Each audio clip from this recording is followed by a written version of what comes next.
അടുത്തതായിട്ട് നമ്മളെ അസസ് ചെയ്യേണ്ടത് നമ്മുടെ ലെവൽ ഓഫ് ആക്ടിവിറ്റി, അതായത് എക്സസൈസ് അല്ലെങ്കിൽ വ്യായാമം. അത് നമ്മൾ ഒരു ദിവസം നമ്മൾ എത്രത്തോളം ചെയ്യുന്നുണ്ടെന്നാണ് നമ്മൾ അസസ് ചെയ്യേണ്ടത്.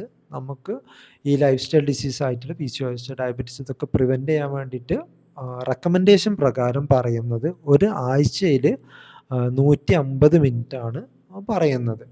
ഒരാഴ്ചയിൽ 150 മിനിറ്റ് എന്ന് പറഞ്ഞാൽ ഒരു ദിവസം ഏകദേശം 30 മിനിറ്റ് വെച്ച് ചെയ്യുകയാണെങ്കിൽ 5 ദിവസം കൊണ്ട് നമുക്ക് 150 മിനിറ്റ് കവർ ചെയ്യാൻ പറ്റും. ആഴ്ചയിൽ ഒരു 2 ദിവസം റെസ്റ്റ് എടുക്കുന്നതുകൊണ്ട് കുഴപ്പമില്ല. പക്ഷേ എല്ലാ ആളുകൾക്കും ഡെയിലി അരമണിക്കൂർ കറക്റ്റായിട്ട് മാറ്റി വെക്കാൻ പറ്റില്ല. കാരണം തിരക്കുള്ള ആളുകൾ, ഒരുപാട് ജോലി ചെയ്യുന്ന ആളുകളൊക്കെ ഉണ്ടാവും.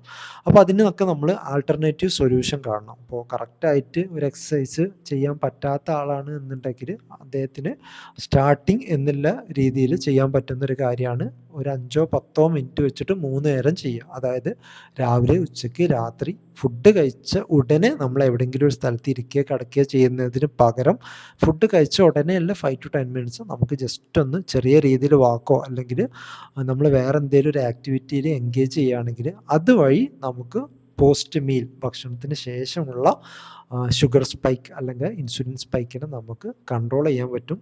അത് നിങ്ങൾ കൺസിസ്റ്റൻ്റ് ആയിട്ട് ചെയ്യുകയാണെങ്കിൽ നിങ്ങൾക്ക് ഇൻസുലിൻ റെസിസ്റ്റൻസ് ഉണ്ടാകുന്നതും അതുവഴി PCOS വരുന്നതിനൊക്കെ നിങ്ങൾക്ക് തടയാൻ പറ്റും.